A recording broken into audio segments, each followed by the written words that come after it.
খুবই লক্ষ্মী ছিল, ওর মতন মেয়ে হয় না। আমাদের সবার মধ্যে সে অন্যরকম। এখন ওকে বাবু ছাড়া ডাকিনি, ও ছেলে মেয়ে সব বড় হয়ে গিয়েছে। রজনী মানেই বাবু, নাম ধরে আমি কোনোদিন ওকে ডাকিনি বাবু ছাড়া।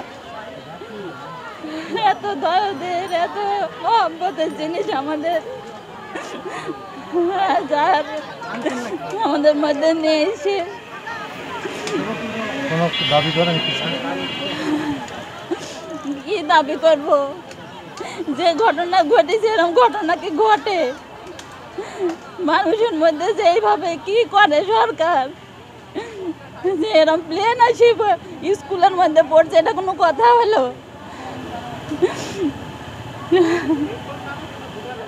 পুরো সংসারটাই রজনী আমার মামার মেয়ে, ওরও মা ছিল না, ওরা আমাদের বাড়ি থেকে মানুষ। আমরা সেই আমার ছোট ভাইয়ের ওয়াইফকে পাইনি এবং মেয়েটাকে পাই। যখন মেয়েটাকে পাই, ওয়াইফকে পাইনি, তখন আমরা সমস্ত ঢাকা শহরে যত হসপিটাল আছে সেই হসপিটালে আমরা খোঁজাখুঁজি করি। খোঁজাখুঁজি করার পরে মনে করেন যে এক একজন এক এক জায়গায় খবর বলছে এখানে নাই। এরপরে আমরা সিএমএসে তার সন্ধান পাই। আমি আসলে ছিলাম চিটাগাং থেকে আসলাম ঢাকা এয়ারপোর্টে। এরপরে সবাই তো খোঁজাখুঁজি করছে, আমার অফিস স্টাফ, অফিসের লোকজন এই হাসপাতাল ওই হাসপাতাল করে বেড়াইতেছে। পরে আমার এই যে লতির নানা ছেলে বুলবুল আর কি, ও ফোন দিল যে মামা পাওয়া গেছে, আপনি সিএমএসে আসেন। তা আমি জিজ্ঞেস করলাম যে কী অবস্থায়, তা বলে যে আসেন, ভালো আছে।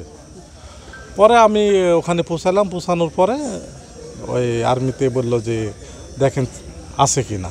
পরে আমি দূর থেকেই মানে পোশাক দেখেই চিনতে পারছি যে ওইটাই আমার হয়।